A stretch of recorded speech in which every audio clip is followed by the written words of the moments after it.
Boa noite a todos. Estou vendo aí que grande parte da turma já está conectada para a aula de hoje.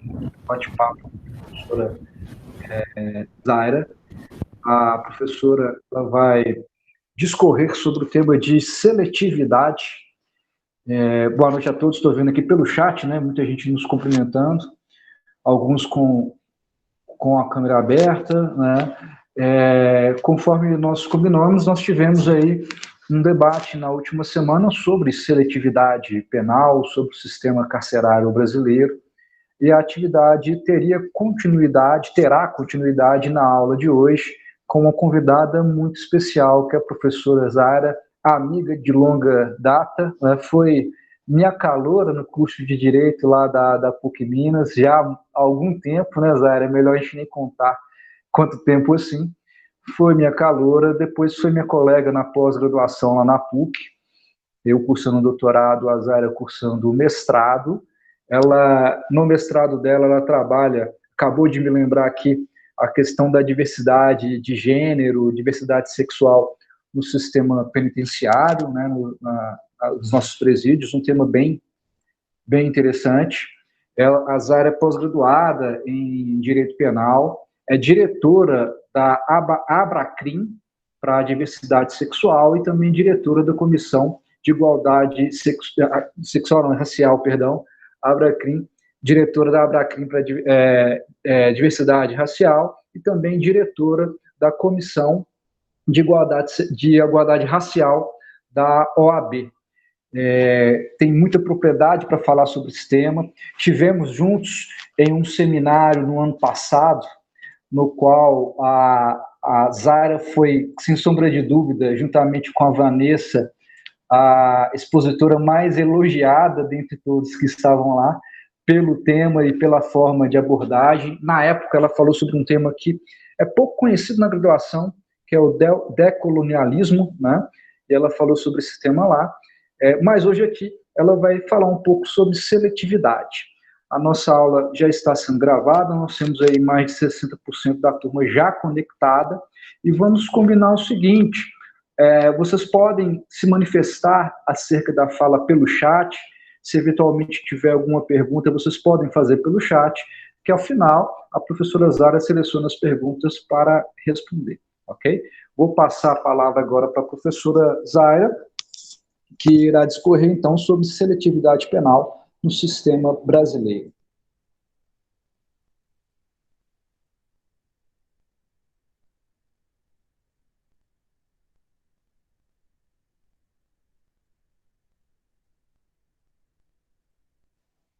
Zaira, seu som está desativado. Aí, já ativou. Ótimo. Está me escutando bem?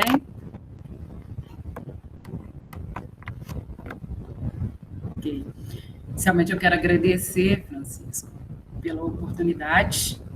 E, realmente, bem lembrado, fui sua caloura, né? E hoje a oportunidade de estarmos aqui como colegas.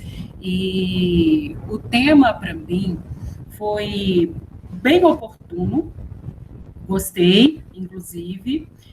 Não tive a oportunidade de assistir o debate de vocês na aula passada, queria muito ter, pelo menos, assistido, mas, contudo, eu assisti, né, o tema, a 13ª emenda aí, para a continuidade da seletividade penal, e preparei algumas considerações a respeito, e, inclusive, já tive a primeira apresentação para vocês pelo Francisco, no sentido pessoal, mas eu gosto muito, antes de iniciar tanto qualquer aula, seja palestra, enfim, aqui temos também uma oportunidade de discussão, enfim, seja o que for relacionado ao tema, eu acho de suma importância algumas considerações. Em primeiro momento, nós estamos em uma graduação do curso de Direito.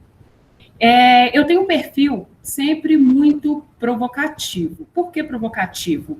Eu posso dizer que durante toda a minha graduação no curso de Direito, e aí eu não sei se o professor Francisco pode também passar para vocês a mesma experiência dele, eu tive uma graduação no qual as oportunidades eram as mesmas no sentido de senso crítico. Mas, contudo, essa construção lógica de um raciocínio no qual hoje o aluno pode não só argumentar, não que antes, eu digo, há mais de uma década passada, não pudéssemos argumentar, mas sim nos colocarmos diante de um senso crítico, construído com embasamentos, não de um raciocínio já construído, seguido e permanecente em um padrão, do qual não observávamos que seguíamos algo e tão simplesmente preocupávamos em aplicar depois de qualquer forma.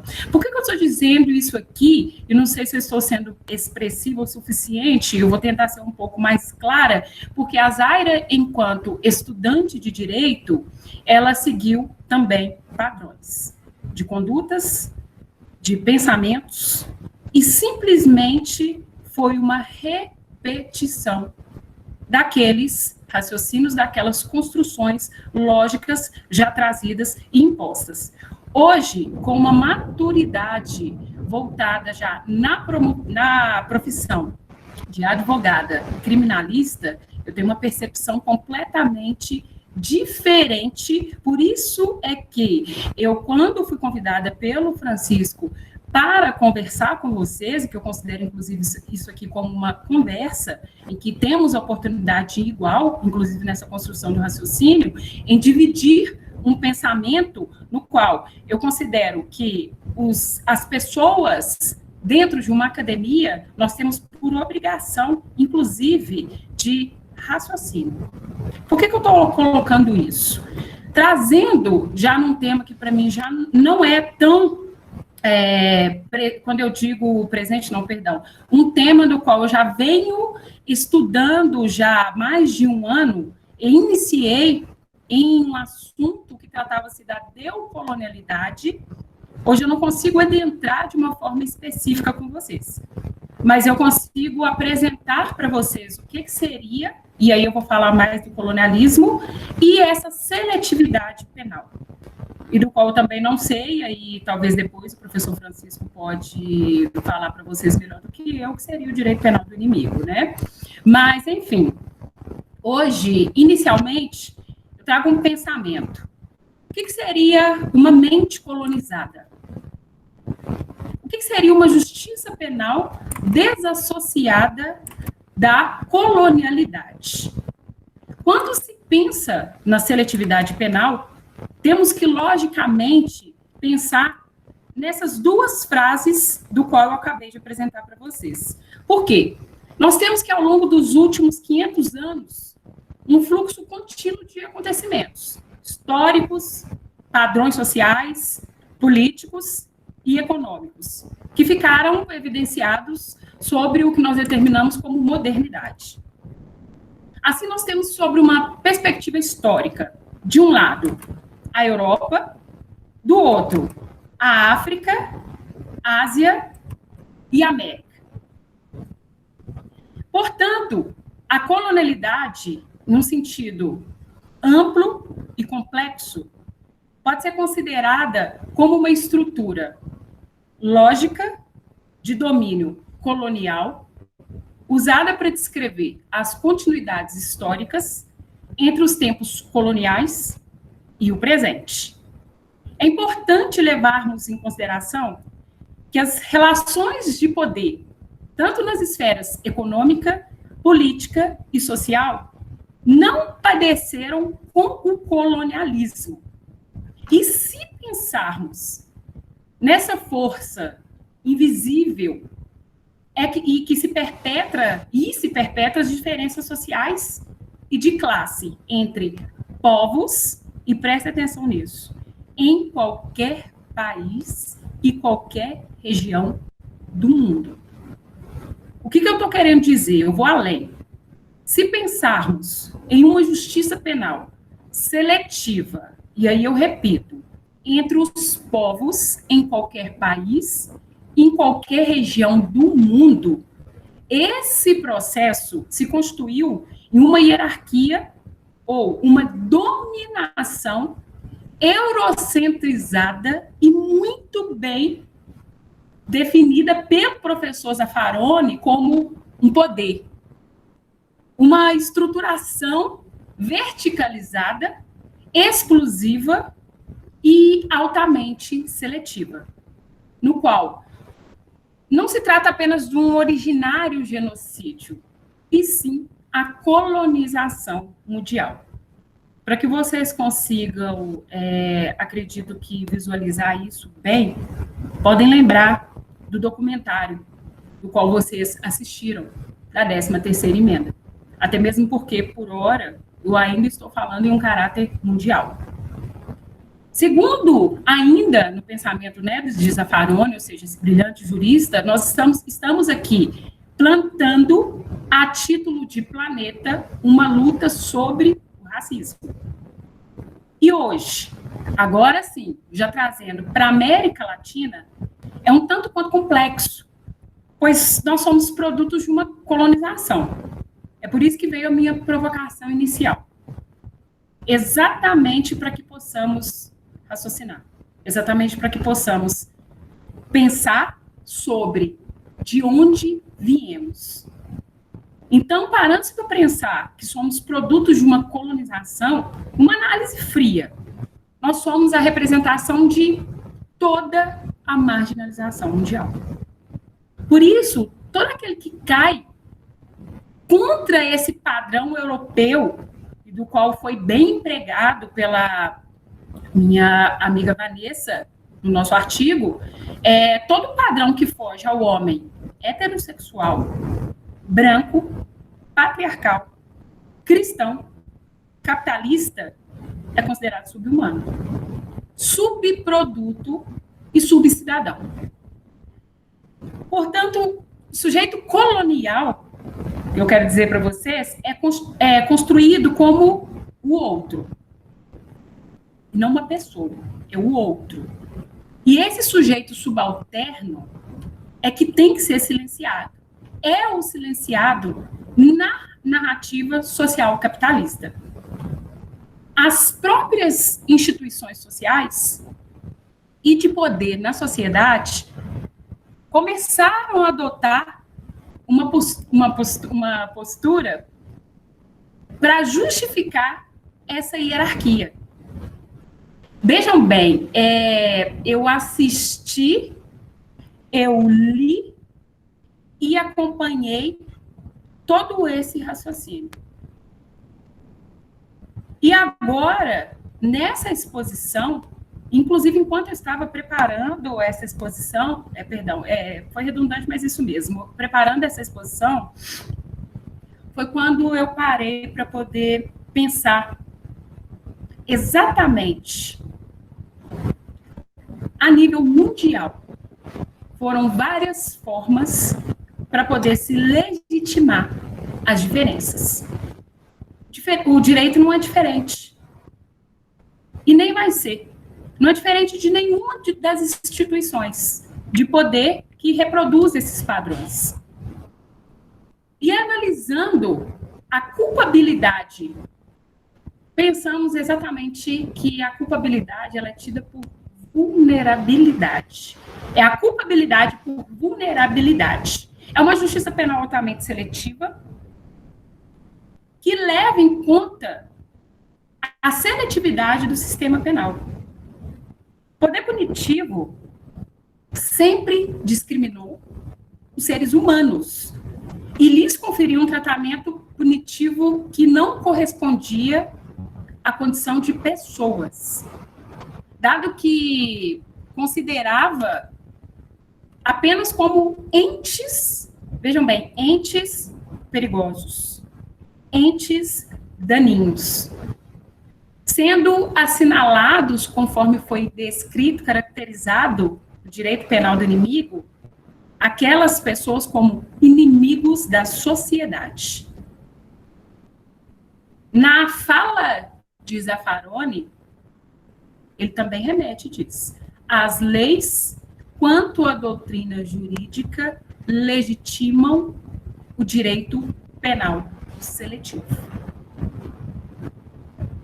Daqui a pouco, eu vou trazer para vocês essa análise numa perspectiva fática, essa análise enquanto atuante na advocacia criminal, para que exatamente vocês consigam fazer essa correlação. O que é denominado como direito penal do inimigo, que foi uma teoria desenvolvida por Jacobs, trazido um pensamento que permite um tratamento diferenciado, altamente criticada pelo professor Zaffaroni, porque ali separava-se e aniquilava aqueles que agiam contrário às normas, uma vez que consiste na eliminação de um perigo social. Eu vou repetir: separação, aniquilação daqueles que agem contrário às normas. Nas palavras desse autor, quem, por princípio, se conduz de modo desviado, não oferece garantia de comportamento pessoal. Por isso, não pode ser tratado como cidadão, mas deve ser combatido como um inimigo. Essa teoria, vejam bem, essa teoria que retrata a exclusão do inimigo, aniquilamento de pessoas, e inclusive criticada por Zaffaroni, como eu disse antes, sob um aspecto de um Estado moderno, garantidor de direitos individuais, ela não deveria subsistir. Uma vez que ela não consegue alcançar um tratamento diferenciado, limitador de direitos, sem que se alcance a pessoa. E também sem que lhe retire a dignidade humana. É o que eu disse no início. Culpabilidade por vulnerabilidade. Porém, olhem só, se for parar para pensar na realidade atual enfrentada, e isso, agora eu trago para âmbito de Brasil. Nós temos um reforço de uma seleção punitiva. Uma imposição punitiva, uma verdadeira demagogia muito bem estruturada, advinda de um padrão superior, que foi globalizado, e a título de demonstração, e trazendo diretamente para a estrutura do nosso direito, como eu disse, assimilamos muito bem essa ideia. Trazemos também como a nossa estrutura, é o que estrutura o nosso país. Temos como base uma seleção caracterizada, no qual o ladrão tem cara. O ladrão caminha como ladrão. O ladrão se veste como ladrão. O ladrão mora em locais próprios para ladrão. E assim por diante. Nós também somos a expressão máxima dessa extensão em que há uma verdadeira caracterização do inimigo. Eu ouvi essa expressão e eu sempre coloco a mesma. Cuidado. Por que eu falo cuidado? Porque nós temos a responsabilidade, enquanto pessoas, cidadãos, estudantes, operadores do direito, juristas. E quando eu disse no início que eu traria um caso concreto, não é para chocar, pelo contrário, é para que possamos, desde a academia, analisar essa seleção, analisar e para, inclusive, termos senso de responsabilidade já enquanto estudantes. Eu tive, há 1 ano e meio, salvo engano, inicialmente, ele foi um cliente, mas ele não poderia ser cliente E, óbvio, respeitando desde o início nome, mas eu posso abrir para vocês porque ele se tornou também objeto de estudo. Quando eu falo ele, no sentido geral, porque foi simplesmente a vivência fática dentro da advocacia criminal, não sei bem se o professor Francisco está lembrado, que eu fiz uma exposição dessa dentro da sala de aula, e eu só tive a confirmação de todos esses anos de prática da advocacia. Observe, eu não vou adentrar aos detalhes. Quando eu falo os detalhes, eu não estou nem querendo colocar por questões processuais, mas um fato.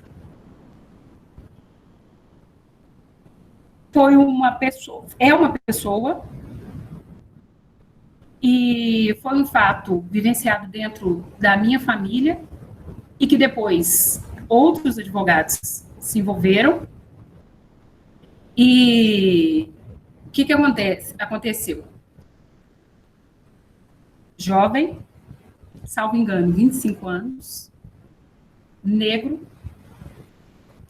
de classe baixa, atuava, eu digo na profissão, teve oportunidade como vigilante patrimonial, e em uma discussão familiar, pai e filho partiram para vias de fato. Nessa discussão, ou seja, nessa briga, eu já estou trazendo o resultado do laudo, tá? Mas antes disso, o resultado do laudo, o pai infartou na briga. Só que o filho foi dado inicialmente como homicida do pai. Ou seja, naquela briga, na separação, o pai infartou, deu entrada no hospital, foi dado, no momento em que a médica, sem nada, sem nenhuma constatação, sem nada, a médica só informou o óbito. Foi dado voz de prisão em flagrante. Ele ficou 5 meses no sistema prisional. A denúncia, claro, ela não foi oferecida por homicídio doloso, mas inicialmente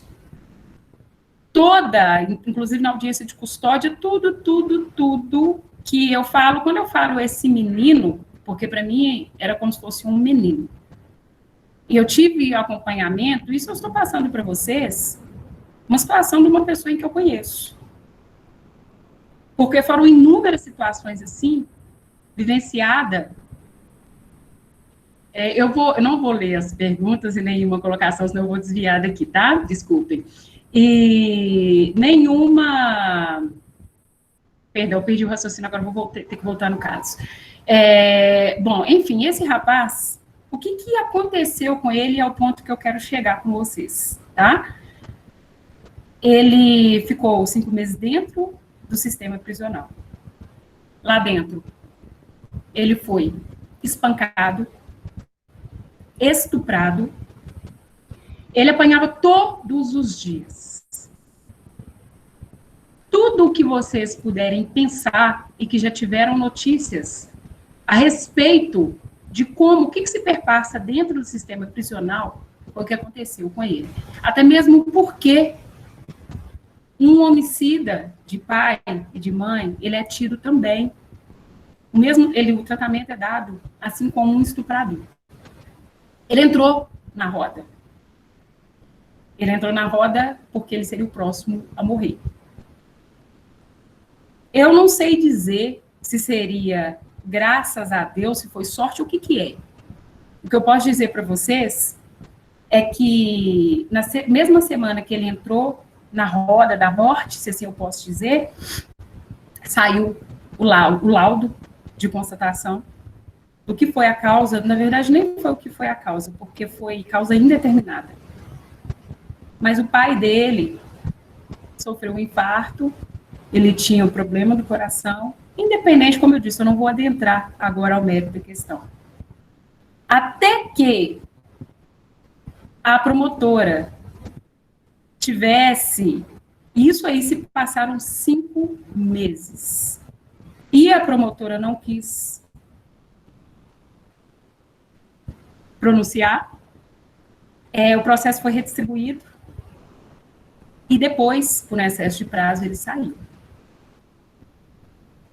Ele ainda vai passar por um julgamento. Foi adiado. Ele reconstruiu a vida, só que ele não pôde voltar para a área de vigilância patrimonial. Porque na área de vigilância patrimonial, ele não pode estar respondendo a um processo. Isso aqui, como eu disse, foi forte, foi porque, como advogada, eu nunca tinha passado uma situação com um familiar. Tanto que eu não advogo para ele. Você entra inicialmente para quê? Para a tentativa a tomada das primeiras decisões. Só que quando eu falo assim, é porque tem muita diferença de atuante na profissão, como palestrante, como estudante de uma teoria, do que uma vivência prática. Em ver uma pessoa sofrer por inúmeras vezes, porque eu perdi as vezes em que ele tentou suicídio. Exponho, como eu disse, porque eu sempre trago às pessoas em que posso a oportunidade para que possamos repensar o direito penal. Realmente entra em esfera muito delicada, não só da liberdade, da vida, até mesmo porque o nosso sistema prisional aniquila pessoas. O nosso sistema prisional, ele realmente, e não é uma sensação, é uma vivência prática, foi feito para excluir pessoas. Se pensando, e aí eu vou além e penso no modelo de uma sociedade, porque é o que nós temos, um modelo de uma sociedade que não se importa com os mortos. É o mesmo, sim, que pensar em um modelo de sociedade em que, se for possível, excluir, mas não é simplesmente no sentido de separação. É pesado, mas realmente, a título de análise, assim, se penso em exclusão dessas pessoas, e eu nem sei se eu posso dizer retrocesso, porque o que se perpassa é uma continuidade. É uma exclusão para que joguem as pessoas, ou essas pessoas, o outro, é igual antes, né, na forca. Joguem-se essas pessoas para a morte. Então, observem. Se desde o período das primeiras colonizações europeias houve a imposição de um poder punitivo, sendo o inimigo todo aquele que não se podia domesticar. E agora eu trago, olha só, mesmo após séculos, então eu estou falando do século XXI, verifica-se aí no poder punitivo exercido com uma sustentação, um enfoque para uma seletividade de determinadas pessoas, ou seja, de parcela da população. É uma discriminação atingindo apenas parte, mas que vincula a interesses políticos locais de forma arbitrária e em desrespeito à própria legislação. Quando eu trouxe o caso para vocês, exatamente para que vocês depois possam entrar nessa discussão, nessa análise, nesse estudo de violação. Eu estou dizendo que diz respeito à própria legislação. Se for colocar em dignidade, se eu for falar em dignidade da pessoa humana, se eu for falar em tocar em determinados direitos, caso que eu trouxe para vocês, exatamente para que vocês possam conseguir visualizar o quê? Esse desrespeito vigente. É uma forma de legitimar o desrespeito. É o que eu falei, é uma demagogia. O direito penal brasileiro é a expressão máxima disso. Dessa seletividade em que os inimigos, os delinquentes, eles são caracterizados. Quem são eles? É a população negra, jovem e periférica. Isso são estudos comprovados. Basta acessar, são dados, estão expostos a todos. Infopem. Eu extraí, vocês também conseguem visualizar, no Infopem, e só que ele não está atualizado. 2019, nós já estamos aí ao final, não sei por que não está atualizado, mas é o final de 2020. Mas, ok, numa representação que acho pouco provável, uma mudança substancial a título de percentual, conforme estudos, e aí, para se analisar e extrair um perfil socioeconômico da população carcerária, nós temos, no que diz respeito à etnia, cor, etnia, apenas para poder comprovar, para trazer para vocês o que eu acabei de falar. 46,2% das pessoas privadas de liberdade no Brasil são de coetnia parda. Nós temos um percentual de aproximadamente 35,4% da população de etnia branca, cor etnia branca. 17,3% aproximado também de coetnia preta. Agora, soma-se esse percentual. A maior parte da população carcerária nacional brasileira é preta e parda. Vai na mesma linha de raciocínio, no que corresponde à escolaridade. As pessoas também que não possuem nem ensino fundamental, ou seja, ensino fundamental incompleto, com ensino médio incompleto, com ensino fundamental completo, representa 90% da população. Do percentual dos presos no Brasil, que hoje possuem ensino superior, se alcançar a média de aproximadamente 0,6%, vai ser muito. É a faixa etária, a população de 18 a 24 anos e de 25 a 29 anos, e que é considerada a população jovem, representa mais aproximadamente uma média de 55% a 56% da população. Então, pensem bem.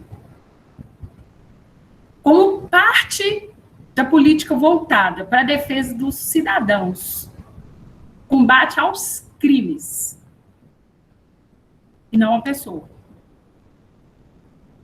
Nós temos o Brasil como um país de elevado índice de homicídio. Porém, quando vai se analisar a população carcerária, o maior percentual de delito é tráfico, e não homicídio. O homicídio está em um percentual baixíssimo, próximo ao tráfico. Portanto, onde está o real problema? O processo penal, ele perde o seu verdadeiro objetivo e vira uma máquina de negociação do poder estatal, de cumprimento de estatística e movimentação política. Nesse ponto, eu até lembrei, eu gosto muito de trazer alguns casos concretos, exatamente para que vocês consigam visualizar. Recentemente, e era já na fase de execução penal, um idoso, eu estou tocando em alguns pontos específicos, só para que vocês possam pensar, mas nesse momento talvez nem tenha relevância, mas acredito que sim, porque ele já está como um produto final. Execução penal, Idoso acima de 60 anos. Negro, cego. Ele ficou cego dentro do sistema prisional. Quando eu fui conversar com ele, eu acho que ele não estava nem me enxergando direito. E aí, como fundamentação inicial, em razão da idade, coronavírus, para que ele saísse, a promotora fundamentou, se alguém ficar na curiosidade, o crime foi de feminicídio, e a promotora fundamentou, isso ele já tinha cumprido mais de 8 anos. A promotora fundamentou que ele não poderia sair, porque aquele idoso cego representaria perigo para a população. Eu só consegui que ele saísse depois dos que eu passei para o semiaberto, ainda dentro da pandemia. Mas é só uma consideração. Seguindo o raciocínio, vejam bem, eu fundamentei e falei movimentação política, que de fato é. Não existe pessoas aprisionadas. Mas o que vale para o Estado é uma representação numérica. É o que eu falei antes. É o Infopem. São números. Há uma mantença de uma aniquilação de pessoas. Ambientes hostis, tratamento desumano e, como eu disse antes, um verdadeiro caminho para a morte, sem exagero nenhum. Ou a morte, ou então a morte ocasionada, se ela não é ocasionada pelo próprio preso que se suicida, é pelos demais ou outras situações. Como eu disse, é sem nenhum exagero. É tão e simplesmente pelo acompanhamento da prática vivenciada dentro da advocacia. Eu vi uma palestra com 2 juízes da execução, e foi recente, foi em março desse ano. A mesma impressão que eu tive, e sinceramente eu não sabia se isso era só dentro de mim, e aí eu pude perceber que não, que juízes também tiveram o mesmo sentimento que eu. É estranho, é ruim falar, mas a sensação que eu tinha e que eles também tiveram é que o preço tem cheiro. É cheiro de degradação humana. E quando eu digo degradação, é de putrefação. É de apodrecimento. Cheiro é algo que fixa na mente. Cheiro distingue muitas coisas. E eu não sei se vocês já, em algum momento, adentraram uma penitenciária. O cheiro não sai. Se eu fechar os olhos nesse momento, eu consigo lembrar do cheiro. Porque é algo que, a sensação que tem é que ele enraiza. Que ele não sai do nariz. Então, imagina, de tudo que nós estamos escorrendo, de tudo que vocês ouviram, e pensar num sistema prisional que ele não só encarcera, ele mata. Se eu for pensar nas experiências, tudo que eu vi,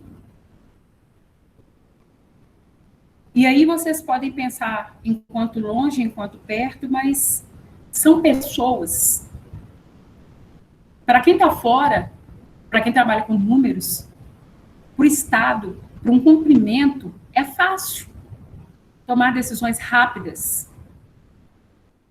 E isso, se também pensarmos apenas pela teoria, é muito fácil, é muito rápido. Tocar no tema seletividade penal é algo um tanto quanto, ou mesmo que se pensar em responsabilidade.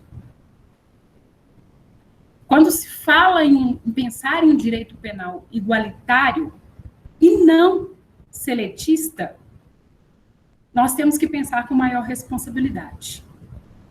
Até mesmo porque, em se tratando de uma estrutura dominante, já criada, enraizada na nossa mente, como podemos pensar nesse rompimento? E quando eu falo de estrutura dominante, enraizada, é só vocês pararem para pensar. Quando se vem a denominação racismo estrutural, o que é algo estruturado? O que é algo que já é o mesmo que dizer algo que já está como natural? E lá no início, eu trouxe a título de exemplo para vocês a Zaira enquanto estudante. Repetições,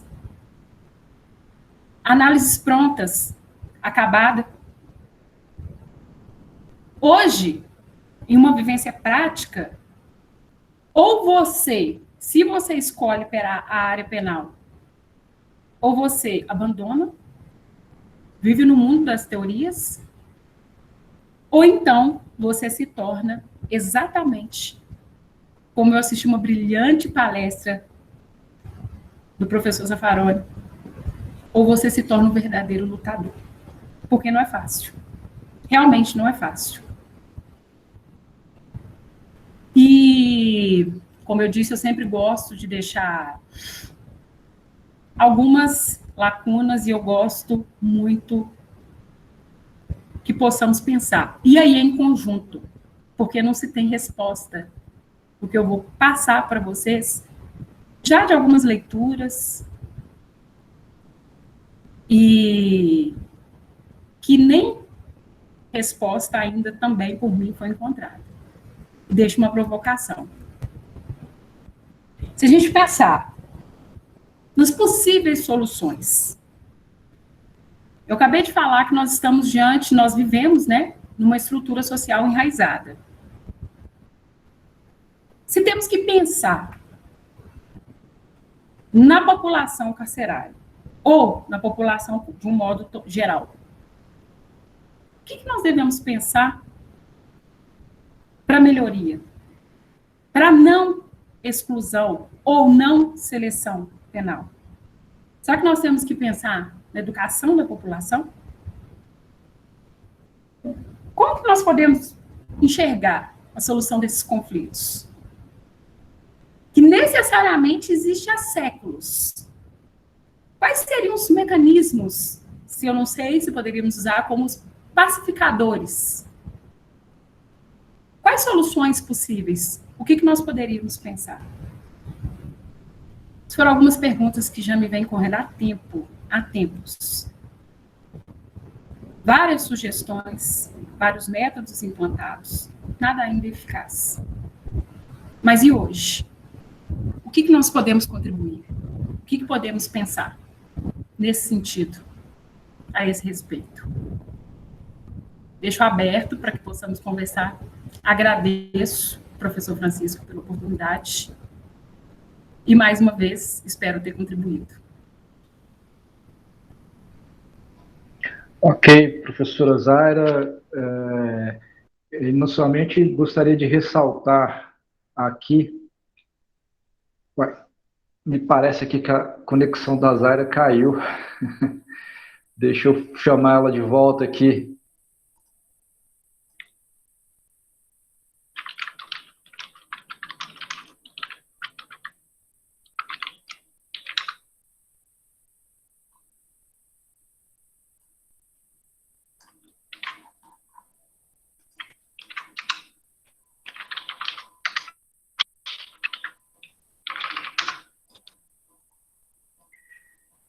Esperar a professora Zaira conectar novamente.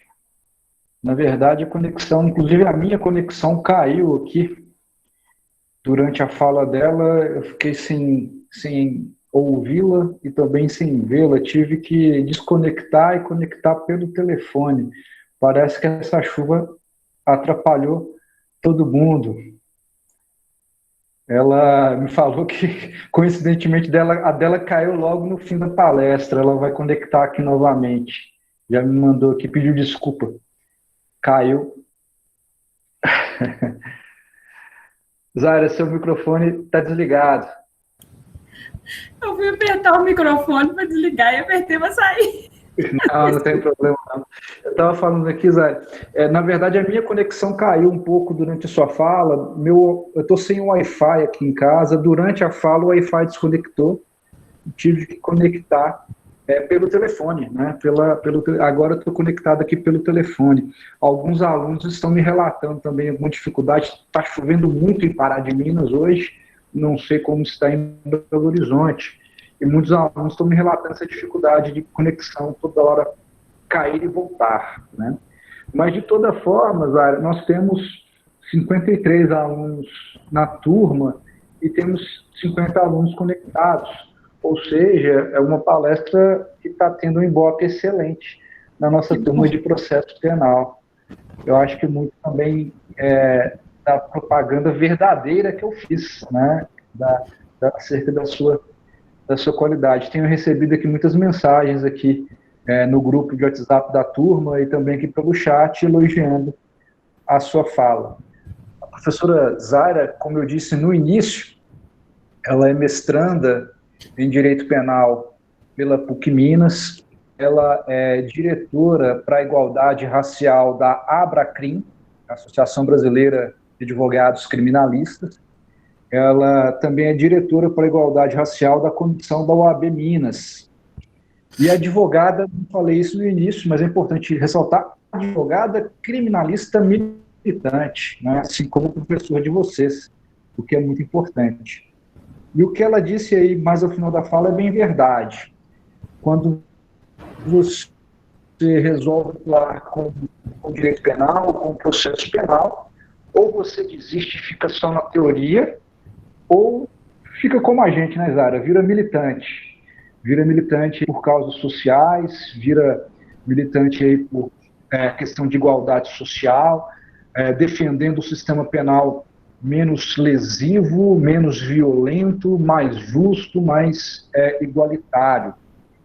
Eu vi muitas manifestações aqui, são várias as manifestações aqui pelo chat, algumas bem interessantes, né? Alguém perguntou aí no chat um pouco, logo no início da palestra, se o caso da Mariana Ferrer, se ao invés de ser um empresário branco, hétero, né, se fosse um negro, será que o juiz ia inventar essa moda do estupro culposo? Com certeza não, né? Com certeza podemos, nós que estamos aí há mais de 10 anos militando na advocacia criminal, sabemos disso. Propósito é um caso absurdo, né? Vamos combinar. Estupro culposo, depois da vítima ser achacoalhada durante uma audiência, isso é bizarro, uma coisa que não deveria ser aceita. E o Ministério Público está ok, né? O Ministério está ok, para o juiz está ok, né? E a vítima que sai como errada na audiência, uma coisa absurda, né? Então, a professora Zaira tem todas essas qualificações, a diretoria dela na Comissão para a Igualdade Racial da OAB não é à toa, também a diretoria dela na ABRACRIM também não é à toa, é em razão da qualidade como advogada, do qual eu sou testemunha, né, já conheço o trabalho da advocacia da Zaira, militante há muito tempo na área criminal, e conheço também da competência acadêmica. Professora Zaira, ela apresentou um trabalho, eu mencionei um pouco antes do início da fala, uma amiga nossa, Vanessa, ela também mencionou durante a fala, e não que nós estejamos velhos, né, Zaira, mas já temos um pouco mais de estrada, mas a Vanessa é uma criança, né? A Vanessa está com 24 anos, 25 anos, é uma criança. Esqueci, nossa. Oi? Eu falei, nossa, porque eu tenho 39. Então, assim, a Vanessa é uma criança, está com 24 anos, 23, 24 anos, e tivemos um seminário no ano passado, alguns colegas da PUC foram apresentar, a professora Zaira apresentou um trabalho junto com a Vanessa, e a apresentação das duas foi a mais comentada, foi a mais elogiada, e tínhamos muitos palestrantes né, muitos ministrantes já com longa estrada, né? Eu apresentei uma fala junto com uma outra professora, tínhamos delegados falando, Ministério Público falando, né? E aí vem uma criança, que é a Vanessa, e vem a professora Zara, porque é um tema pouco conhecido na graduação e quase nenhum de nós conhecíamos, que era um tema sobre neocolonialismo. E depois disso despertou o nosso interesse acerca do tema. E foi bem interessante até o início da fala, quando ela começou falando um pouco sobre o neocolonialismo, também uma corrente, não uma corrente, mas algumas coisas escritas ultimamente na América Latina sobre colonialismo tardio, né?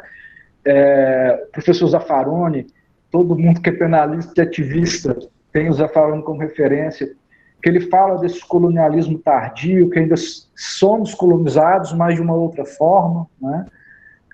Então, é um tema bem interessante. E muito dessa seletividade penal gira em torno dessa colonização, né? Ainda somos colonizados, ainda somos, até a nossa própria produção científica, a gente importa coisas de outros países e tentamos dar um jeitinho aqui para aplicar no Brasil. Mas Francisco, eu gostaria de... Desculpa pode falar, Zara. Claro. É uma colocação que eu fiz ao final, e eu gostaria muito, muito mesmo que a turma pensasse. Porque quando eu falei lá no início sobre o colonialismo, e ao final eu comparei com racismo estrutural. Então eu penso o que a gente não pode ter como natural é algo que já se tornou como estrutura do nosso país. O que é o racismo estrutural? É exatamente tratarmos o racismo como algo natural. Como que podemos tratar essa seletividade penal, ou melhor dizendo, essa exclusão de pessoas voltadas para o seu padrão social, pela sua cor, e várias outras, né, inúmeras colocações aqui, como que eu posso tratar isso como natural? Por isso, quando eu disse eu não quis chocar, pelo contrário, porque eu poderia passar uma noite aqui trazendo inúmeros casos, que acredito que o Francisco também vivencia, assim como eu, para que vocês consigam entender que isso passou de grito dentro de uma guerra, porque a guerra ela já é declarada desde o início. Então, nós não podemos tratar como algo natural. Independente do que vocês vislumbram a título de futuro, porque nós temos dentro do direito um leque de oportunidades, ou pode simplesmente formar em direito e fazer música, mas nós somos seres humanos. Nós temos, como eu disse, uma responsabilidade. Nós votamos. Então, é por isso que eu fiz essa provocação, porque enquanto for natural esse sensacionalismo na televisão, enquanto for natural que as mesmas pessoas sejam presas, enquanto, de fato, não ocuparmos dentro dos espaços de poder onde pudermos o nosso papel, nada vai mudar. Por isso que eu deixei a provocação final, eu posso até depois mandar para o Francisco. Porque enquanto se seguir um padrão, e perdão da forma como eu estou fazendo, sabe aquele cachorrinho no carro?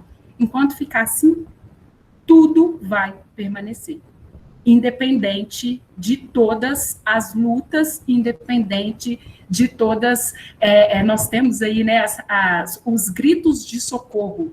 E em vários... perpassando-se em vários pontos que nem cabe aqui, mas eu falo. É luta das mulheres, luta do racismo, luta de N coisas. Tudo vai permanecer enquanto continuarmos tratando como natural. É isso, professor. Perfeita colocação, Zaira. Infelizmente, nós discutimos isso na semana passada. A gente tem que reconhecer que nós estamos em uma sociedade que é racista, em uma sociedade no qual o direito penal seleciona as pessoas em razão da cor da pele. A gente tem que reconhecer isso. Se a gente nega isso, a mudança ela é mais lenta. E até temos um colega aqui que eu gosto muito de discutir com ele, Zara, aqui na turma, que ele é policial militar, E até ele fala, não, mas a polícia não é racista. Não, não é a polícia que é racista, mas nós temos, sim, racistas na polícia, como temos racistas na advocacia, como temos racistas na magistratura, como temos racistas na academia, né? A propósito, o racismo ele é tão estranho que na própria polícia militar, proporcionalmente, morrem mais negros do que brancos na própria polícia militar. Mas por que disso? Porque os cargos de alto escalão, eles são ocupados, na sua maioria, por brancos. E os cargos de policial que vai para a rua para enfrentar a criminalidade, aquele que corre o risco chamativo, a maioria são de policiais negros. É por isso que morre mais negro na polícia militar que branco. E não é o Francisco que está falando isso, isso foi objeto de um estudo feito pela Universidade do Rio de Janeiro, que foi ao ar no Fantástico há 2 ou 3 semanas atrás, mas isso é objeto de estudo já há muito tempo.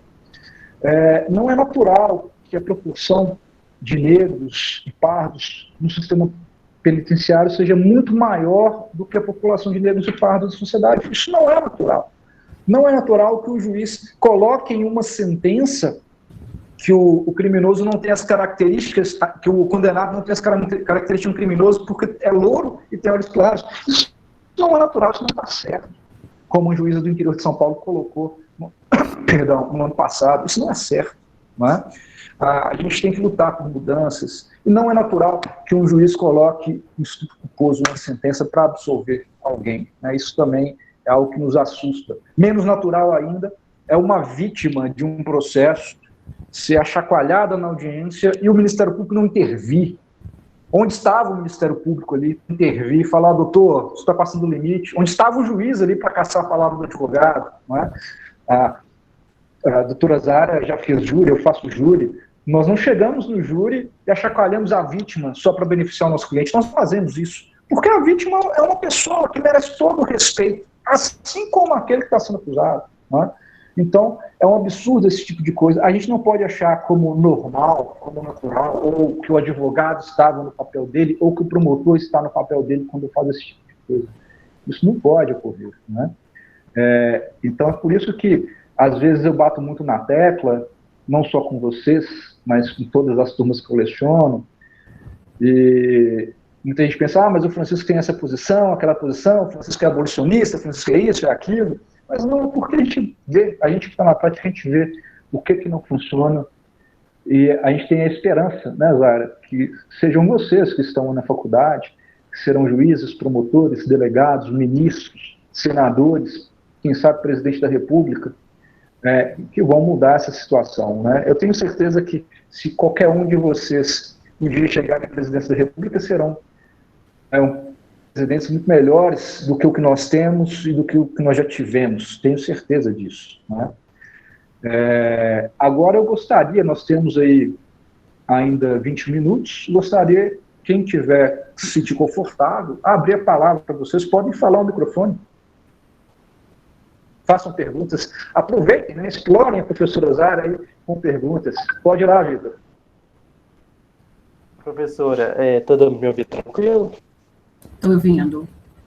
Porque é o seguinte, até eu mandei no chat, eu acho que essa discussão, ela muitas vezes ela fica muito no âmbito acadêmico. Até para a gente é muito fácil visualizar por estar no meio do direito e estar discutindo isso. Eu gostaria de saber como, se você já pensou a esse respeito e como que faria para que isso alcançasse as classes que precisam ser alcançadas, para que a pessoa que sabe que o país é racista, mas não se considera racista, possa enxergar que o racismo está nos pequenos atos, não achar que um modo de andar é um modo de bandido, não achar que um modo de se vestir é um modo de bandido. Então, assim, de que bandido é quem rouba, mas quem vai lá e desvia dinheiro não é tão bandido quanto outro bandido. Então, assim, como que a gente faz para que essa conversa chegue até eles, para que isso não seja só no âmbito acadêmico, que eu acho que é muito importante. É Vitor, né? Isso. Eu consigo te ver aqui. Vitor, primeiro eu tenho uma colocação. Faço as palavras do Francisco, as minhas, no sentido, inicialmente, do reconhecimento. Que existe. Isso é fático. Existe a seleção, existe o racismo, então nós temos que, inicialmente, reconhecer. Segundo ponto, e eu coloco isso para a vida, é olhar primeiro para dentro de si. Eu aprendi algo muito importante. Por que eu estou falando que é para a vida, uma vez que nós estamos em uma discussão dentro de uma academia, dentro de uma sala, de um curso de direito penal? Vocês conseguem ver minha mão? Eu aponto. Meus dedos estão voltados para mim. 3. Exatamente. Selecionar delitos. Eu aponto para o outro. Primeiro eu tenho que apontar para mim. Eu lembro perfeitamente, sou estudante da PUC. Eu formei pela PUC, Francisco foi pela PUC também, né, Francisco? Foi, que eu fui sua caloura, foi pela PUC. Formei pela PUC, pós-graduação da PUC, e eu lembro essa repetição dentro da academia, lá nos primórdios, exatamente no curso de graduação, posteriormente, pós-graduação, depois, na profissão. Qual que é a diferença que existe?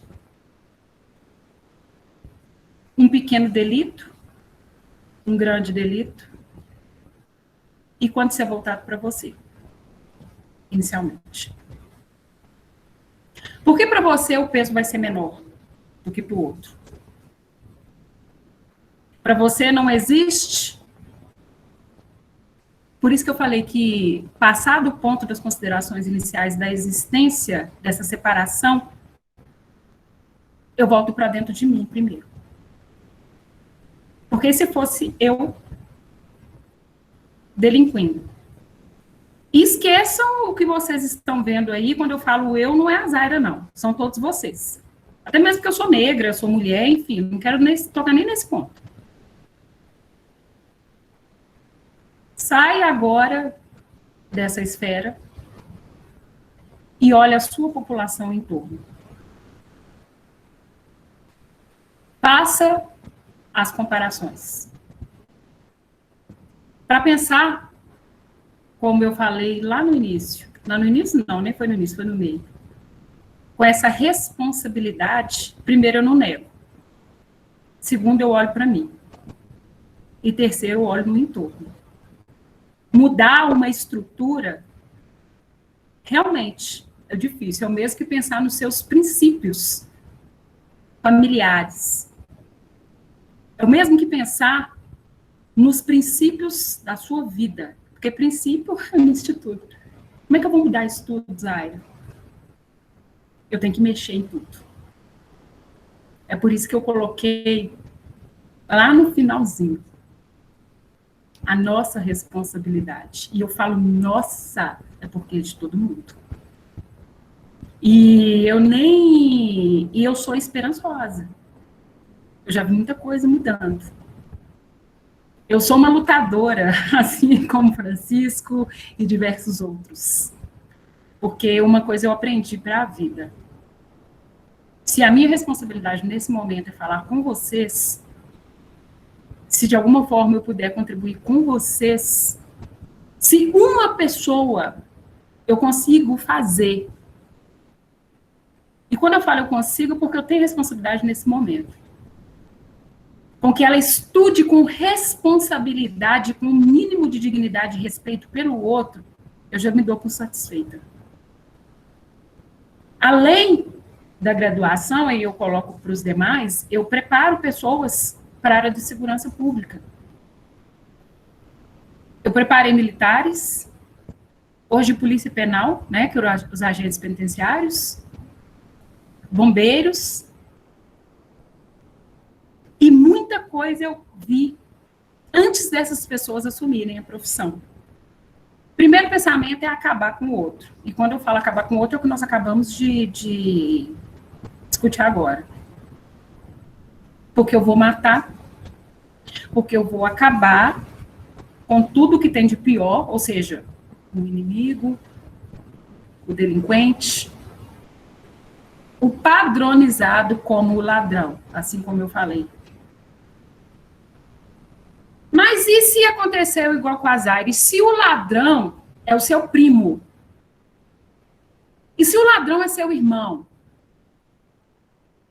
Se o estigmatizado é um dos seus, como eu brinco e sempre falo, um dos meus, então vai mudar? As coisas vão mudar? É assim que eu penso como responsabilidade penal? É assim como eu devo pensar o papel do direito?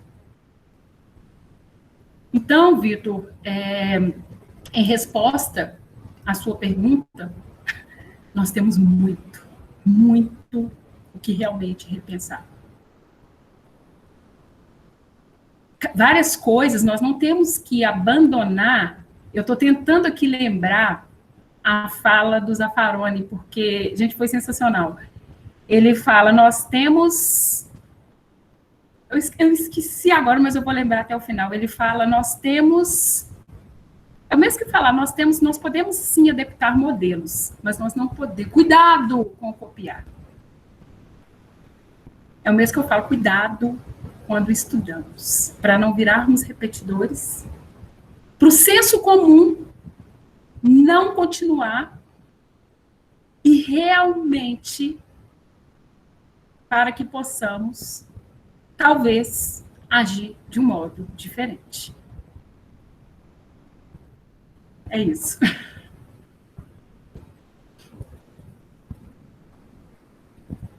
Ok. Obrigado, Vitor. Obrigado, Zaira. Mais alguém gostaria de fazer algum comentário? O pessoal que aparece aqui na minha tela. Luísa. Vai lá, Luísa. Sara. Não, comentar o que o pessoal está falando. Ah, tá, desculpa. Pode falar?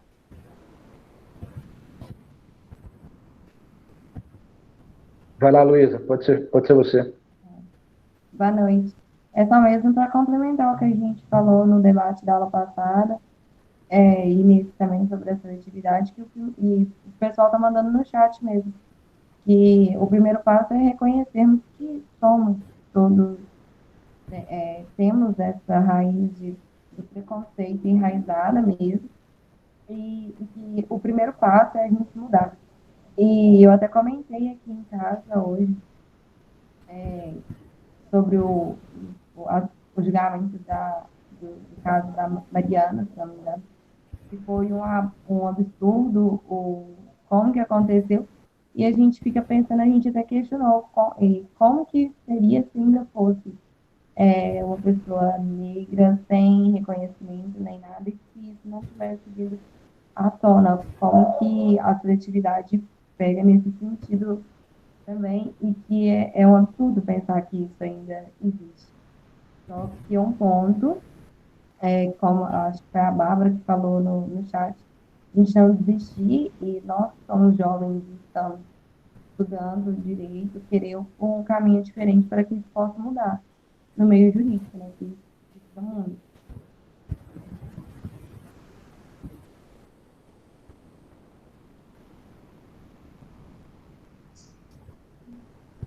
Francisco. Sim. Quem me chamou? Posso perguntar? Isabelle. Pode, claro. Professora Zara, boa noite. Eu queria te perguntar se você acredita que a legalização das drogas vai ajudar a reduzir esse sistema de seletividade penal, já que mais ou menos 24% da população carcerária é presa pelo tráfico de drogas. Isabelle, não necessariamente a legalização das drogas é que vai resolver. Até mesmo porque, por trás disso, nós, como eu disse antes, nós estamos falando de política. E uma política voltada totalmente para o capitalismo, e no qual o crime, ele vem como uma desculpa, é uma roupagem de fundo para legalizar várias coisas. Então, a discussão ela vai além. Até mesmo porque, se considerarmos no sentido de drogas, antes de chegar no âmbito penal, nós estamos falando em questão de saúde. Então, com N tratamentos, não necessariamente, ou mesmo até me posicionando e falar, eu sou a favor ou contra. Eu penso que tem-se que olhar onde realmente está o problema. Principalmente porque é uma máquina de fazer dinheiro. Falar em torno de políticas públicas é muito delicado. E não necessariamente, até mesmo que nos posicionamos, seria, então nós seríamos a favor ou contra. Então, nós temos que olhar o enfoque do problema. Onde o problema é originário? Onde vem o problema das drogas? Ele vem por questão de saúde, envolve política e dentre outras coisas. Então, realmente, não é um posicionamento tão somente. É uma análise primária de onde vem o problema. Aí, sim, chegamos ao final e tocamos na esfera penal. É uma resolução para o direito penal de forma originária? É isso que devemos pensar, antes de falar em legalização ou não.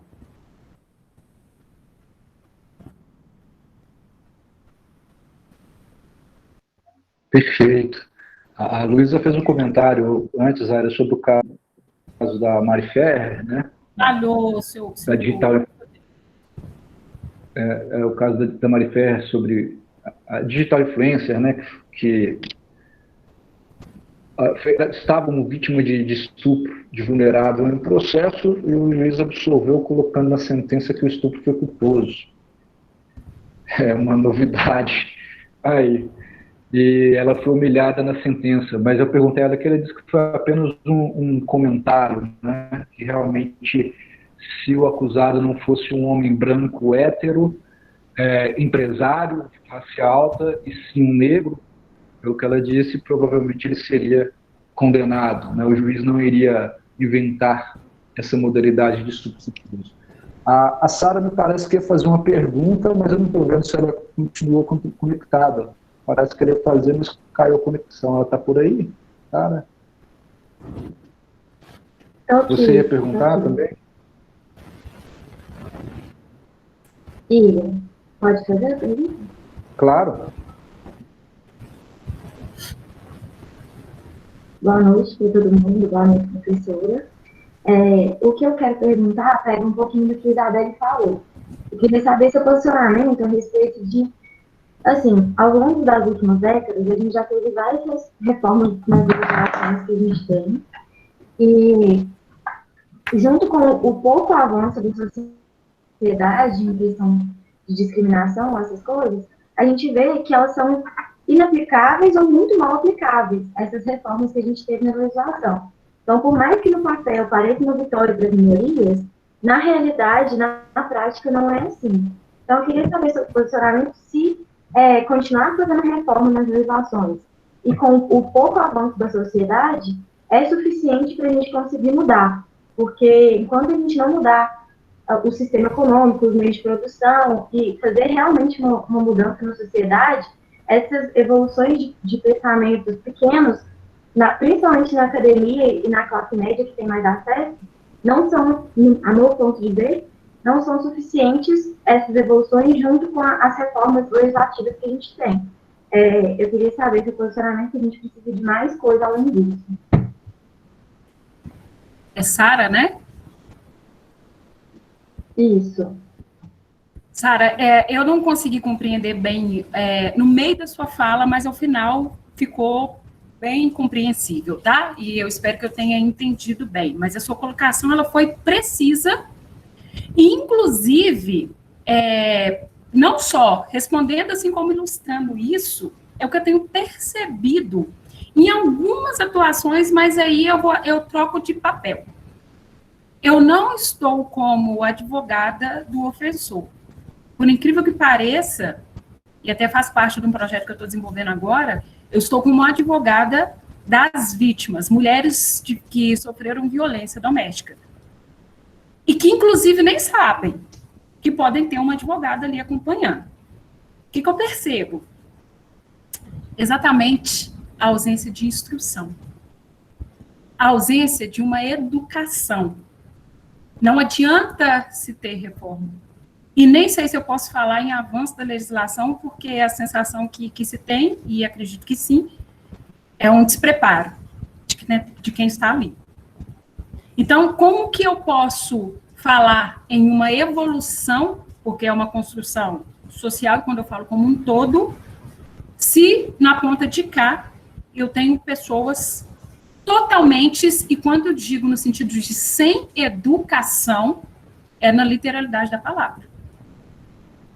Eu percebo que a maioria das mulheres, a título de exemplo, são violentadas, sofrem, passam por alguma situação de violência por desconhecimento, tão simplesmente, por nem saberem que aquilo é uma violação dos seus direitos. Como que se pode falar em uma progressão, até mesmo no sentido de evolução mesmo, se eu não tenho mecanismo, se eu não tenho uma abertura para uma educação da população de um modo geral? As oportunidades não são as mesmas, isso é fato. Como se pode falar em desenvolvimento de uma sociedade altamente precária?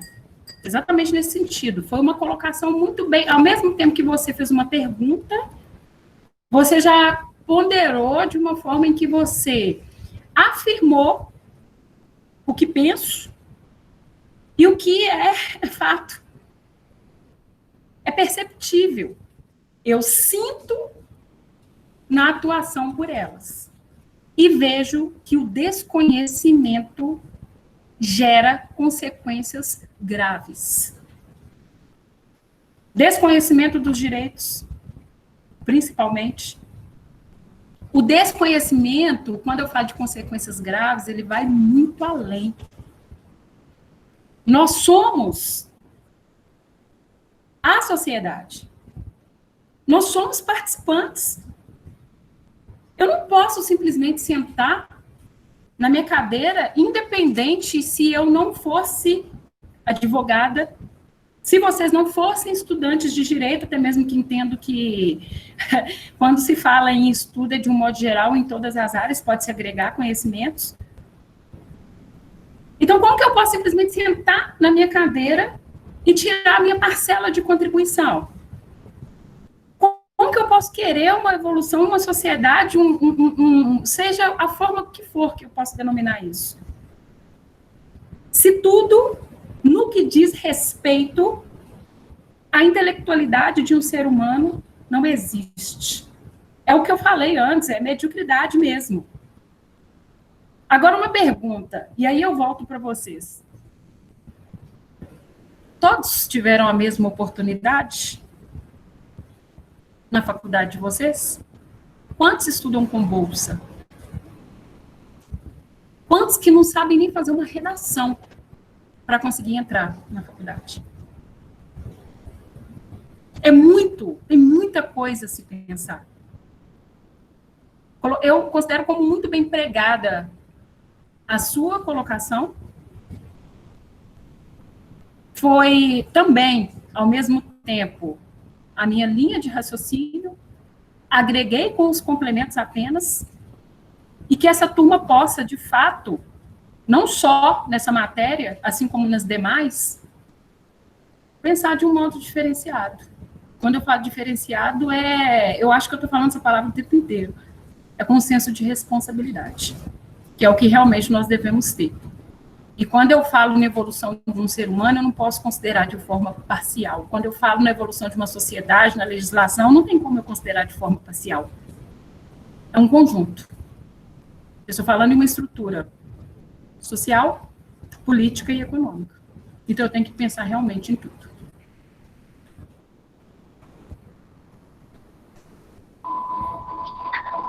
Perfeito. Alguém gostaria de fazer mais alguma pergunta, algum comentário? Júnior, estou te vendo aí na tela, gostaria de fazer um comentário? Boa noite. O comentário que eu gostaria de fazer é o seguinte, realmente, né, o racismo, ele existe aí, e está mais perto de nós, como, né, às vezes a gente nem percebe que, às vezes, torna algo tão, assim, normal para a sociedade, é algo que não deveria de ser normal, mas, infelizmente, está aí, e realmente, né, tem que haver políticas no sentido de acabar com o racismo, né? E não como se diz, extinguir ele de uma forma que as pessoas começam a parar de pensar, não parar de tratar o racismo como algo tão simples, tão normal no dia a dia. Igual foi exposto aí para alguns colegas nossos aí, né, até pela professora aí, às vezes a gente, né, vê uma pessoa na forma dela de andar, a gente fala lá, bandido, né, favelado, vai me assaltar, e o que acontece, né, eu acho que a própria mídia, né, de uma forma oculta, ela vem, no meu ponto de vista, né, vem disseminando o racismo. Porque às vezes quando a gente vê um filme, uma novela, né, que eles expõem sempre um negro como um assaltante, como sendo, né, alguém que né, pratica roubos, homicídio, então automaticamente eu vejo isso como uma forma oculta de colocar na cabeça das pessoas, disseminar o racismo.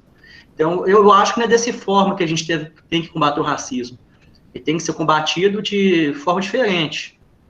Dentro das escolas, né, dentro da faculdade, no dia a dia. E tem que estudar uma forma de combater, realmente. Né, e parar de pensar que o negro, ele andando com uma bermuda da Ciclone e balançando a mão, ele é assaltante, né? Ou então ele é traficante.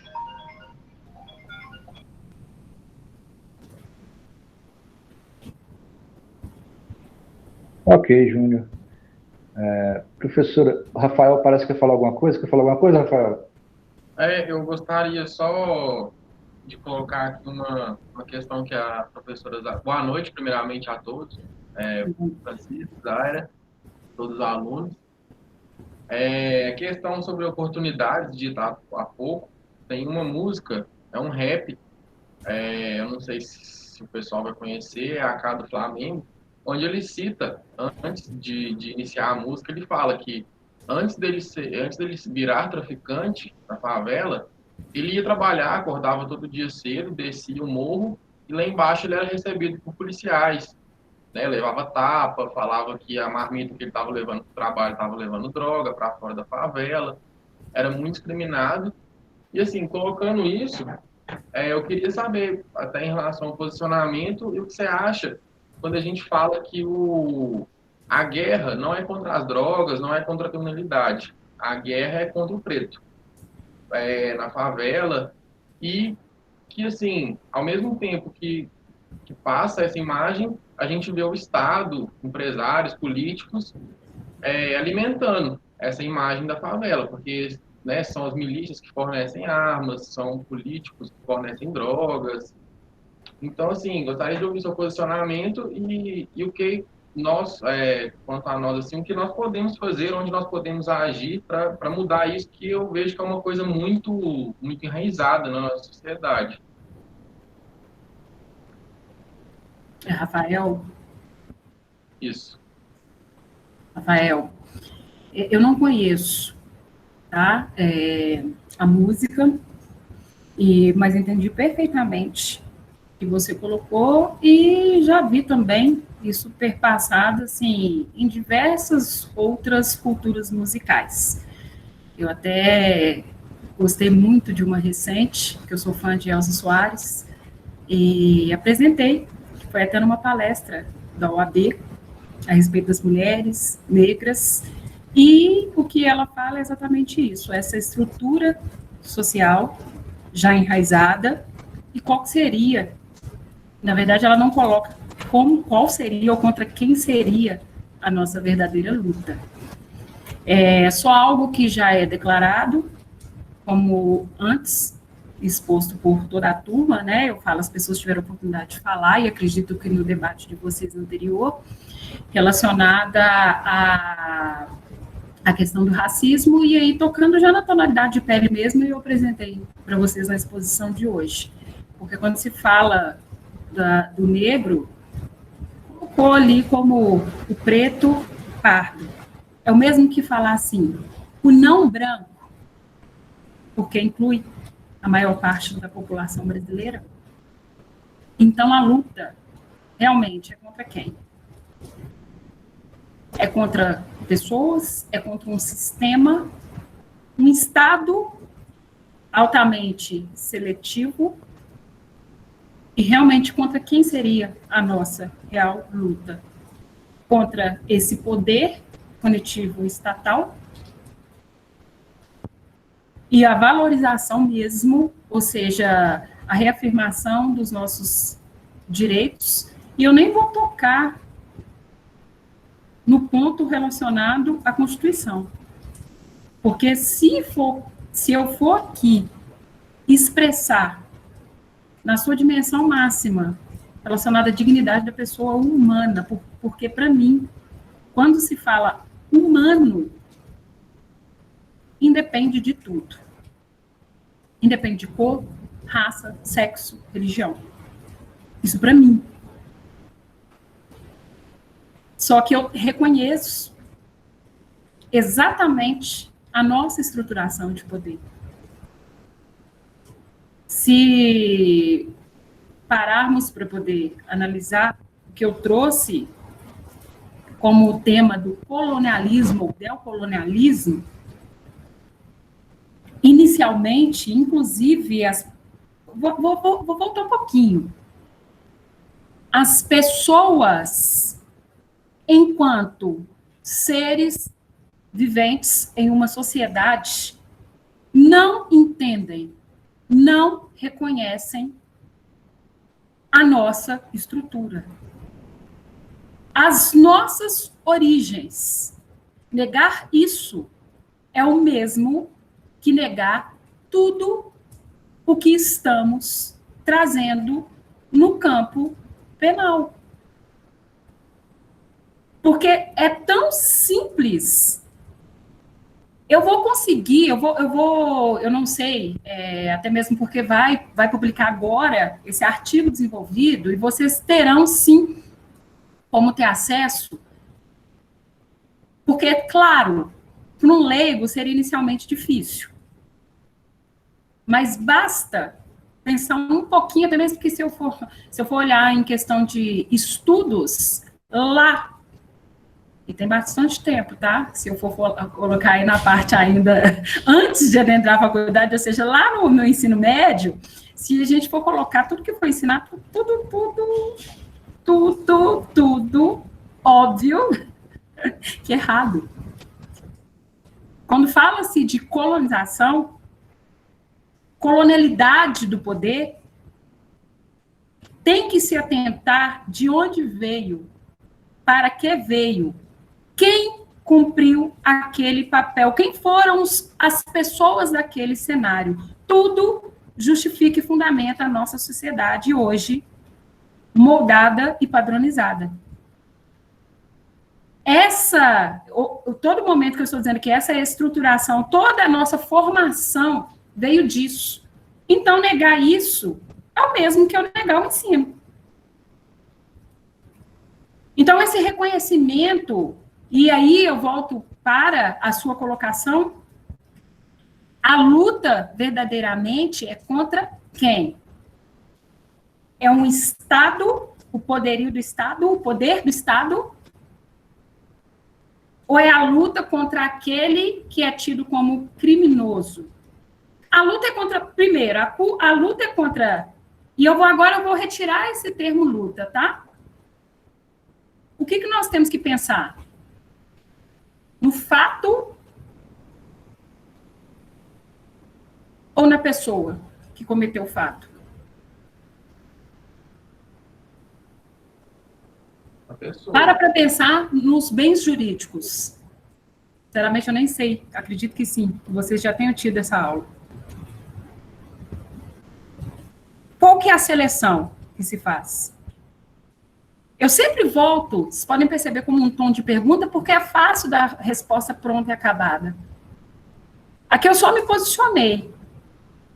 E aí, se eu for trazer de uma construção lógica, histórica, basicamente responde às perguntas, mas aí eu trago para a realidade vivida. A nossa realidade hoje, e quando eu falo a nossa, é a brasileira, tá? E eu não preciso nem de comparar. Quando eu trago para a realidade brasileira vivida, a resposta ela é pronta e acabada. Quem que nós temos que lutar? Contra quem? Contra o quê? O que nós temos que fazer? Aí é uma construção. Mas contra quem? Isso é mais que claro. Eu não sei, e aí já respeita todas as diversidades, e aí vem de cultura, eu sou eclética para tudo, para muita coisa, para música inclusive. Mas escutem depois. Acho que a música chama Nega Negão, da Elza Soares. Eu nunca vi uma música tão bem colocada, tão bem empregada exatamente sobre esse racismo estrutural. A gente só não pode deixar o final da música permanecer, se possível for. Pelo menos enquanto vida estiver nesse corpo aqui, é o sempre será. Vamos pensar sobre essa expressão. Sempre será? Sempre vai ser? Não sei. Eu ainda tenho um fiozinho de esperança e, como eu acabei de falar, enquanto a vida estiver nesse corpo aqui, o mínimo que eu puder fazer, eu vou. E eu acho que a gente pensa assim. Por isso que eu falei, antes do dedo apontar para o outro, a gente tem que olhar para dentro de si. É muita responsabilidade, é muita coisa. Ok, professora Zaira, nós já estamos aqui caminhando para o final do nosso encontro. Eu acho que poderíamos ficar aqui uma noite inteira discutindo, mas infelizmente tanto os nossos alunos terão outra aula, né, com uma matéria não tão importante quanto o direito penal, quanto o processo penal, com outra matéria de menos importância, né, já que a professora Zaira sabe disso, né, direito penal e processo penal são as matérias mais importantes do curso. Mas eu também tenho outra preocupação. Eu gostaria apenas de ressaltar essa posição da professora Zaira, né, de marcar realmente a sua posição, de expressar isso. Isso é de extrema importância. Professora Zaira, falar para vocês, não só pelo conhecimento, pela qualidade, penal, porque tem isso, né, Zaira? Contavam isso para a gente na época da faculdade, direito penal é coisa de homem, né? Direito penal é muito arriscado para mulher. Para vocês verem que não é bem assim, né? A Zaira é uma criminalista de mão cheia, da nova geração de advogados criminalistas, ela está na prateleira de cima, sem sombra de dúvida, né? No semestre passado, trouxemos outras criminalistas, como a professora Silvana Lobo, como a professora Carla Silene, né? Nesse semestre a professora Zaira, justamente para mostrar isso. Tá? Primeiro, isso, falar que direito penal é para homem, em razão da estrutura do direito, é uma colocação extremamente ultrapassada, machista, né? Que não cabe mais na nossa contemporaneidade. Mas eu agradeço imensamente. Eu sei que você teve que procurar um espaçozinho na sua agenda, que é apertado, eu sei disso, né? Eu agradeço aí a generosidade com que aceitou o nosso convite e que pôde compartilhar aqui um pouco das suas experiências com os nossos alunos. Essa professora é uma das turmas assim, que eu tive mais oportunidade de discutir esses temas que fogem lá daquela dogmática penal que nós temos lá nos manuais de graduação. É uma turma muito aberta à discussão, né? Eu tenho certeza que a exposição foi muito proveitosa para todos. E aqui eu já deixo aberto o convite para novas oportunidades, sejam elas remotas, sejam elas presenciais, quando voltarmos ao mínimo de normalidade. as portas estarão sempre abertas. Eu acho de extrema importância a gente ter esse tipo de discussão. Eu gostaria apenas de fazer um comentário acerca desse tema de seletividade penal. É algo muito estranho a gente ter no Brasil algumas pessoas se acharem melhor do que outras em razão da classe social ou em razão do tipo de pele. Tivemos aí um episódio lamentável de uma senhora no banco que esbravejava: eu sou racista, pode filmar, não me importa. Episódios que não fazem o menor sentido. Tivemos o episódio, infelizmente, de um colega advogado, né, que aqui em Belo Horizonte menosprezou o policial penal, em razão do policial penal receber menos do que ele enquanto advogado e também ser negro. Um episódio lamentável. É impressionante termos isso no Brasil. Um Brasil que é um país multicultural. Um Brasil em que eu vi uma entrevista do Pedro Cardoso outro dia, que ele falou: olha, essa mistura está na nossa pele. Alguns está no nosso sangue. Alguns mostram isso na pele, outros não mostram, mas está no nosso sangue. Né? E isso é algo que nós importamos, porque esse racismo foi importado, esse preconceito foi importado. É algo que nós importamos e é algo muito ruim que nós importamos. E às vezes as pessoas não têm essa percepção. Se você vai para fora do país, se você vai para a Europa, se você vai para os Estados Unidos, aí pouco importa o tom da pele. Na hora que eles olham o passaporte e verificam é brasileiro, é latino, você já é vítima de preconceito. Um episódio recente demonstra isso. Eu sempre menciono isso para os meus alunos, mas um episódio recente demonstra isso. Uma brasileira de classe alta nos Estados Unidos, branca, esposa de governador, vítima de racismo no supermercado. Não é? Isso foi um episódio que tem pouco mais de 10 dias lá nos Estados Unidos, que repercutiu na imprensa. E alguém pode pensar: mas ela é rica, ela é branca, como que ela é vítima de racismo? Ela é vítima de racismo. Ela é vítima de racismo porque ela é brasileira, porque ela é latina, porque é assim que o americano olha pra gente, é assim que o europeu olha pra gente. Pouco importa se você é louro, se você é negro, se você é índio. Viu o passaporte que é brasileiro, viu o passaporte que é argentino, que é boliviano, você é latino. Recebe a categoria de latino, da qual eu tenho muito orgulho de falar com os latinos. E você já vira vítima de racismo. Tá? Então é muito curioso, aqui no Brasil a gente tem isso.